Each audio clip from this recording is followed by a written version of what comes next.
नमस्कार मंडळी, श्री स्वामी समर्थ.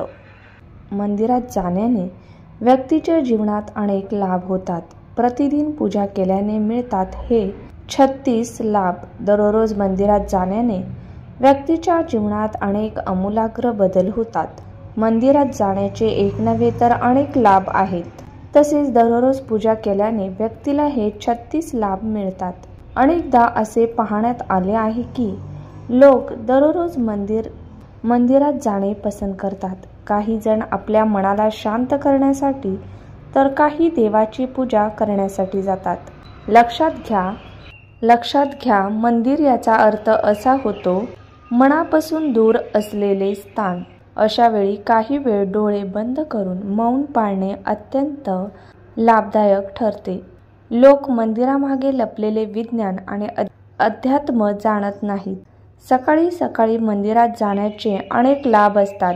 व्यस्त जीवनशैलीमुळे लोक मंदिरात जाऊ शकत नाहीत. अशा वेळी लोकांनी आपल्या घरातच एक छोटंसं मंदिर तयार केलं आहे.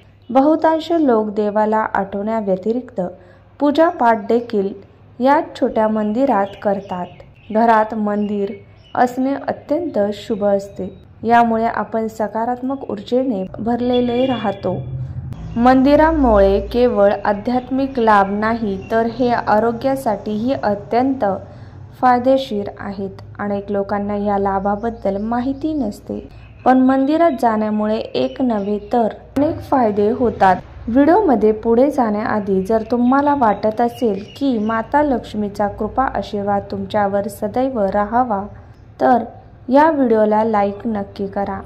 नंबर 1, जर आपण दररोज मंदिरात जात असाल तर आपल्या जीवनात येणाऱ्या अशा घटनांपासून वाचू शकतो ज्या अचानक घडतात. जसे की अपघात, हत्या, आत्महत्यासारख्या नकारात्मकता तुमच्या आयुष्यातून दूर राहील. 2, मंदिरात जाणाऱ्या व्यक्तीच्या मनात भरपूर सकारात्मकता आणि आध्यात्मिक बळ असते, ज्यामुळे त्यांच्याजवळ नकारात्मक ऊर्जा येत नाही. भूत, पिशाच किंवा प्रेत यासारख्या नकारात्मक ऊर्जा जवळ देखील येत नाही. मंदिरात जाणाऱ्या व्यक्तीला निर्भय जीवन जगतो. 3, जर आपण दररोज मंदिरात जात असाल तर कोणत्याही प्रकारच्या ग्रह आणि नक्षत्राचा वाईट प्रभाव आपल्यावर होत नाही. ग्रहबाधापासून आपण मुक्त राहतो. मंगळ दोष, शनी किंवा इतर कोणत्याही ग्रहांची बाधा, साडेसाती किंवा राहूची महादशा सुरू असेल तर घाबरण्याची गरज नाही. 4, मंदिरात जाऊन आपण मंदिराचे नियम पाळता, व्रत, उपवास आणि पूजापाठांवर विश्वास ठेवता, विचारपूर्वक विहार करता तर आपल्याला कोणत्याही प्रकारचा रोग आजार होणार नाही. 5, मंदिरात जाऊन मनात विश्वास आणि आत्मबळ निर्माण होते, ज्यामुळे मनात कोणत्याही प्रकारचे दुःख किंवा शोक राहत नाही. व्यक्ती सर्व परिस्थितीत संभाव्य ठरतो. संभाव्य म्हणजे ना तर भावना ओघात राहतो ना कठोर होतो. प्रत्येक परिस्थितीत त्यांच्यासाठी सामान्य असते. 6, मंदिरात गेल्याने व्यक्ती योग्य अयोग्य याची समज होते. तो कोणत्याही प्रकारच्या फालतू भांडणात अडकत नाही. जसे रस्त्यावर पडलेले दगड किंवा खड्डे पाहून आपण गाडी सावधगिरीने पुढे नेतो, त्याचप्रमाणे व्यक्ती आपले जीवन समजूतदारपणे खड्ड्यापासून वाचवतो. 7, मंदिरात जाणाऱ्या व्यक्तीचे कोणतेही शत्रू वाईट विद्या वापरून काहीही बिघडू शकत नाही.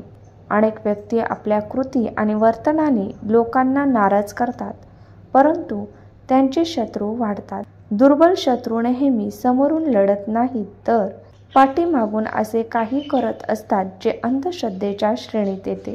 मंदिरात जाणाऱ्या लोकांना याचा काही फरक पडत नाही. 8, मंदिरात जाणाऱ्या व्यक्तींच्या जीवनात कधीच असे संकट येत नाही की तो कर्जात बुडेल. थोडं कर्ज असेल तर काही हरकत नाही. कर्ज देखील विचारपूर्वक घेतले जावे आणि जर ते जास्त असेल तर त्याच्या परतफेडीचे मार्ग निश्चितच मंदिरातून मिळतात. मनात मंदिरावर विश्वास असेल तर या अडचणीतून व्यक्ती मुक्त होतो. 9, जर आपण बेरोजगार असाल किंवा आपला व्यवसाय चालत नसेल तर निश्चितच आपण दररोज मंदिरात जावे. आपल्याला लवकरच यश प्राप्त होईल. तथापि जो मंदिरात जाऊन प्रार्थना आणि पूजापाठ करतो त्यांच्याजवळ ही समस्या राहत नाही. जर असे काही असेल तरी देखील तो मनावर ताण न घेता कर्म करत राहतो आणि यशस्वी होतो. 10. अनेक लोकांना अनावश्यक भीती आणि चिंता सतावत राहते, ज्यामुळे ते तणावात राहू लागतात. त्यांना तणावात राहण्याची सवय देखील लागते, ज्यामुळे व्यक्ती अनेक प्रकारच्या आजाराने घेरला जाऊ शकतो. पण मंदिरात जाणाऱ्या व्यक्तीच्या मनात आणि मेंदू हे सगळं राहत नाही. 11. दररोज मंदिरात जाणाऱ्या व्यक्तीच्या मनात आणि मेंदूमध्ये वाद किंवा राग राहत नाही. घरातील इतर सदस्य जर त्यांच्याशी भांडण करतात किंवा घरात कलह असतो तरी तो वातावरण आनंददायक करून टाकतो. 12. सकाळी चालत मंदिरात गेल्याने व्यवसायही वाढतो आणि आपल्याला प्राणवायू देखील चांगल्या प्रकारे मिळतो. दररोज सूर्यप्रकाशाचा स्पर्श झाल्यामुळे आरोग्यात सुधारणा होते. 13. मंदिरातील घंटीचा आवाज सुमारे 7 सेकंदापर्यंत घुमतो, जो मन आणि मेंदूतील विषाद दूर करून शांती प्रदान करतो. असेही म्हणतात की लहान घंटीमुळे आपला पितृदोष संतुलित होतो, तसेच त्या ध्वनीमुळे बॅक्टेरिया नष्ट होतात. 14. मंदिरात अनेक प्रकारची सुगंधी फुले अर्पण केली जातात, ज्यांच्या सुगंधाने मन प्रसन्न होऊन निराशापासून मुक्ती मिळते. फुलांच्या विविध रंगाने अंतःकरणाला शांती मिळते. 15. मंदिरातील कापूर आणि अगरबत्तीच्या सुगंधाने एकीकडे मन आणि मेंदूतून विचार दूर होतात, तर दुसरीकडे आपली रोग प्रतिकारक शक्ती देखील वाढते. हे आपल्याला जैविक संसर्गापासून देखील वाचवते. मंदिराच्या सुगंधित वातावरणात राहिल्यामुळे बॅक्टेरिया नष्ट होतात आणि कोणत्याही प्रकारचा विषाणू संसर्ग होत नाही, कारण मंदिरात सतत कापूर व धूर होत असतो. 16. जेव्हा आपण मंदिरात आरती किंवा कीर्तनाच्या वेळी टाळ्या वाजवतो तेव्हा ते ॲक्युप्रेशर प्रमाणे कार्य करते. त्यामुळे आपले रक्तसंचार व्यवस्थित चालतो आणि शरीरातील स्नायू देखील बळकट होतात. 17. आरती किंवा चालीसा जपणे वाचल्यामुळे आपली वाणी दोष दूर होतात. ओमचा उच्चार केल्याने आपले चित्त एकाग्र होते. 18. आरतीनंतर शंख वाजवला जातो, जो भक्तांसाठी अत्यंत सुखद आणि आरोग्यवर्धक असतो. शंख वाजवणाऱ्यांची फुफ्फुसे बळकट होतात. 19. आरतीनंतर देवदेवतांच्या जयघोषाने आत्मविश्वासासोबतच देशभक्ती देखील जागृत होते. याचसोबत प्रत्येक मंदिरात गोरक्षण आणि गोहत्या बंदीचा संकल्प केला जातो. 20. आरती घेतल्याने आपल्या हाताच्या तळव्यामधील पेशींना दिव्य उष्णता मिळते आणि आपल्या आत दडलेले सर्व विषाणू आणि जीवाणू नष्ट होतात. डोळ्यावर हात ठेवल्यामुळे ती उष्णता डोळ्याच्या मागील सूक्ष्म रक्तवाहिन्यांना उघडते आणि त्यातून अधिक रक्तप्रवाह होऊ लागतो, ज्यामुळे आपली दृष्टी तीव्र होते. 21. आरतीनंतर नमस्कार, दंडवत प्रणाम केल्याने आपल्या मनात विनम्रता आणि श्रद्धेची भावना जागृत होते. अहंकार आणि गर्वाचा नाश होतो. 22. देवाचे दर्शन, पूजा आणि आरतीनंतर आपल्याला तुळशीसह चरणामृत, पंचामृत आणि प्रसाद मिळतो. हे चरणामृत आणि पंचामृत आपल्या आरोग्यासाठी अत्यंत फायदेशीर असते. आयुर्वेदानुसार हे चरणामृत आपल्या शरीरातील तिन्ही दोषांना संतुलित ठेवते. चरणामृत सोबत मिळणारी तुळस आपण चावायच्या ऐवजी गिळून टाकतो, ज्यामुळे आपल्या सर्व रोग दूर होतात. 23. मंदिरात देवाची प्रदक्षिणा केल्याने जिथे आरोग्याचे फायदे मिळतात, तिथेच ती पृथ्वीच्या गुरुत्वाकर्षणाच्या शक्तीशी जुळून आपल्या शरीरातील तणाव दूर करते.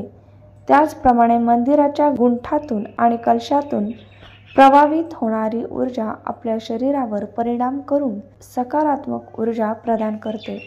24. मंदिराची भूमी ही सकारात्मक ऊर्जेचे क्षेत्र मानले जाते. ही ऊर्जा भक्तांमध्ये पायाद्वारेच प्रवेश करू शकते. म्हणून आपण दररोज अणवाणी पाळणे जातो. 25. मनोकामनाची पुनरावृत्ती. मंदिरात जेव्हा आपण आपली मनोकामना पुन्हा पुन्हा सांगतो तेव्हा आपल्याला मंदिरातील सकारात्मक ऊर्जेचा सहारा मिळतो आणि त्यामुळे निसर्ग सक्रिय होऊन आपली मनोकामना पूर्ण करू लागतो. 26. प्रत्येक मंदिरात पिंपळ, वड, नीम, केळ व तुळस इत्यादी वृक्ष असतात. या वृक्षांवर आपण पाणी अर्पण करतो किंवा त्यांना नमस्कार करतो. या वृक्षामध्ये भरपूर ऑक्सिजन सोबतच दिव्यता असते जी आपल्या मन आणि मेंदूला निरोगी ठेवते. त्यामुळे आपल्या मनाला शांती निर्माण होते. 27. मंदिरात दिलेल्या दानाचे अनेक लाभ असतात. दान केल्याने आपल्यातला कंजूसपणा राहत नाही आणि आपण गोष्टीप्रती आसक्तीही बाळगत नाही. त्याचप्रमाणे आपले सामाजिक कर्तव्यही पार पाडले जाते. 28. मंदिरात गेल्याने आपल्या सामाजिक प्रतिष्ठेत वाढ होते आणि ओळखही वाढवतात. 29. मंदिरात गेल्याने आपल्याला पंचांग आणि ती सणांविषयीची माहिती देखील मिळते. 30. मंदिरात गेल्याने धार्मिक ज्ञान देखील वाढते कारण तिथे गीता, वेद, उपनिषद इत्यादी बद्दलची माहिती मिळत राहते. 31. मंदिरात व्यक्ती हात जोडून उभा राहतो. हात जोडल्याने जिथे आपल्या फुफ्फुसांना आणि हृदयाला फायदा होतो तिथेच यामुळे प्रतिकारशक्तीचाही विकास होतो. असं म्हणतात की तळव्यांमध्ये आणि बोटांमध्ये असलेल्या त्या बिंदूंवर दाब पडतो जे शरीरातील अनेक इतर अवयवांशी जोडलेले असतात. त्यामुळे त्या अवयवांमध्ये ऊर्जेचा संचार होतो. 32. दररोज मंदिरात जाऊन व्यक्ती आपल्या कपाळावर किंवा दोन्ही भुवयांच्या मध्ये चंदन किंवा केशरचा टिळा लावतो. हा टिळा लावल्याने जिथे शांततेचा अनुभव होतो तिथेच एकाग्रतेतही वाढ होते. प्रत्येक क्षण जिथे टिळा लावला जातो त्याच्या अगदी मागे आत्म्याचे निवासस्थान असते. आज्ञाचक्र आणि सहस्रचक्र यांच्यामध्ये असलेल्या बिंदूंवर आत्मा वास करतो जो निळ्या रंगाचा असतो. आत्मा म्हणजे आपण स्वतः चंदन लावण्याचे आध्यात्मिक लाभ देखील मिळतात. 30. प्रार्थनेमध्ये शक्ती असते. प्रार्थना करणारी व्यक्ती मंदिराच्या ईश्वर माध्यमांशी जोडून आपली गोष्ट ईश्वर किंवा देवशक्तीपर्यंत पोहोचवू शकतो. देवता ऐकणारे आणि पाहणारे असतात. दररोज केली जाणारी प्रार्थना देवतांवर प्रभाव टाकू लागते. मानसिक किंवा वाचिक प्रार्थनेचा आवाज आकाशात जातो. प्रार्थनेसोबत जर तुमचं मत खरं असेल आणि निष्पाप असेल तर लवकरच ऐकवणं होतं. प्रार्थनेचा दुसरा पैलू म्हणजे प्रार्थना केल्याने मनात विश्वास आणि सकारात्मक भावना जागृत होतात. जीवनाच्या विकासासाठी आणि यशासाठी अत्यंत आवश्यक असतात. 34. पूजा ही एक रासायनिक प्रक्रिया आहे. त्यामुळे मंदिराच्या आतल्या वातावरणाची pH व्हॅल्यू द्रव मोजण्याची एकक कमी होते ज्यामुळे व्यक्तीच्या pH व्हॅल्यूवर परिणाम होतो. ही एक आयनिक प्रक्रिया आहे जी शरीरातील रसायनशास्त्र बदलते. ही प्रक्रिया रोग बरे करण्यात सहाय्यक ठरते. औषधाद्वारे देखील हाच परिणाम घडवून आणला जातो जो मंदिरात गेल्याने होतो. 35. मंदिरात प्रवेश करण्यापूर्वी शरीर आणि इंद्रियांना पाण्याने शुद्ध करून आचमन करणे आवश्यक आहे. या शुद्धीकरणाच्या प्रक्रियेलाच आचमन म्हणतात. आचमन करण्यापूर्वी बोट एकत्र करून एकाग्र चित्ताने म्हणजे एकत्र करून पवित्र जलाने शब्द न करता 3 वेळा आचमन केल्याने महान फळ मिळते. आचमन नेहमी 3 वेळा करावे. आचमनामुळे मन आणि शरीर शुद्ध होते. 36. मंदिरावर शिखरे असतात. शिखरांच्या आतल्या पृष्ठभागावर आपटून ऊर्जा तरंग आणि ध्वनी तरंग व्यक्तीवर पडतात आणि या परावर्तित किरण तरंग मानव शरीराच्या कंपन फ्रिक्वेन्सी टिकवून ठेवण्यात सहाय्यक ठरतात. व्यक्तीचे शरीर अशा प्रकारे हळूहळू मंदिराच्या आतल्या वातावरणाशी सुसंगत होत जाते. अशा प्रकारे मनुष्य अपरिमित सुखाचा अनुभव घेतो. जुनी मंदिरे ही सर्व पृथ्वीवरील सकारात्मक ऊर्जेचे केंद्र आहेत. धन्यवाद.